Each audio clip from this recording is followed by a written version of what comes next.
So ಈ ವಿಡಿಯೋದಲ್ಲಿ ನಾನು ನಿಮಗೆ ಪುಲ್ ಬ್ಯಾಕ್ ಯಾವ ರೀತಿ ಟ್ರೇಡ್ ಮಾಡೋದು ಅದನ್ನ ಗೈಡ್ ಮಾಡ್ತೀನಿ. ಸೊ ವಿಡಿಯೋನ ಇವಾಗಲೇ ಸೇವ್ ಮಾಡ್ಕೊಳ್ಳಿ. ಅಂಡ್ ಸೊ ಸದ್ಯಕ್ಕೆ ನಾನು ಇಲ್ಲಿ ಚಾರ್ಟ್ ಅಲ್ಲಿ ಇದ್ದೀನಿ ಅಂಡ್ ಮಾರ್ಕೆಟ್ ಕಂಡೀಷನ್ ನೋಡ್ಕೋತೀನಿ.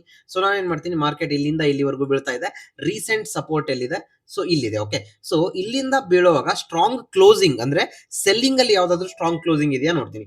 ಸೊ ಇಲ್ಲಿ ನನಗೆ ಸ್ಟ್ರಾಂಗ್ ಕ್ಲೋಸಿಂಗ್ ಇದೆ, ಯೂಸ್ ಮಾಡ್ತಾ ಇರೋದು 15 minute time frame. Okay, so ಇಲ್ಲಿ ಸ್ಟ್ರಾಂಗ್ ಕ್ಲೋಸಿಂಗ್ ಕೊಟ್ಟಾದ್ಮೇಲೆ ಇಮಿಡಿಯೇಟ್ಲಿ ಬ್ರೇಕ್ ಡೌನ್ ಆದ್ರೆ ಸೊ ನಾನು ಟ್ರೇಡ್ ಎಕ್ಸಿಕ್ಯೂಟ್ ಮಾಡಲ್ಲ, ಯಾಕಂದ್ರೆ ನನಗೆ ಸ್ಟಾಪ್ ಲಾಸ್ ತುಂಬಾ ದೊಡ್ಡದಾಗುತ್ತೆ. ಡನ್. ಸೊ ನಾನು ಏನ್ ಮಾಡ್ತೀನಿ, ಇಲ್ಲಿಂದ ಮಾರ್ಕೆಟ್ ಸ್ವಲ್ಪ ಮೇಲ್ಗಡೆ ಹೋಗಿ ವಾಪಸ್ ಕೆಳಗಡೆ ಬರಬೇಕು, ಇದಕ್ಕೆ ನಾವು ಪುಲ್ ಬ್ಯಾಕ್ ಅಂತ ಹೇಳ್ತೀವಿ. ಓಕೆ, ಸೊ ಇದೇ ಕ್ಯಾಂಡಲ್ ಅಲ್ಲಿ ಏನಾಗಿದೆ, ನಾನು ಸ್ವಲ್ಪ ಝೂಮ್ ಮಾಡಿದ್ರೆ, ಸೊ ಈ ಕ್ಯಾಂಡಲ್ ಓಪನ್ ಆದ ತಕ್ಷಣ ಇಲ್ಲಿಂದ ಮಾರ್ಕೆಟ್ ಮೇಲ್ಗಡೆ ಹೋಗಿದೆ ಅಂಡ್ ವಾಪಸ್ ಆ ಓಪನಿಂಗ್ ಹತ್ರನೇ ಬಂದು ಸೊ ಸ್ವಲ್ಪ ರೆಡ್ ಆದ ತಕ್ಷಣ ನಾನು ಏನ್ ಮಾಡ್ತೀನಿ, ಇಲ್ಲಿ ಸೆಲ್ ಮಾಡ್ತೀನಿ. ಅಂಡ್ ಈ ಕ್ಯಾಂಡಲಿನ ಹೈ ಇದೇನ್ ಪುಲ್ ಬ್ಯಾಕ್ ಹೈ ಇರುತ್ತೆ, ಇಲ್ಲಿ ನಾನು ಎಸ್ ಎಲ್ ಅನ್ನ ಇಡ್ತೀನಿ.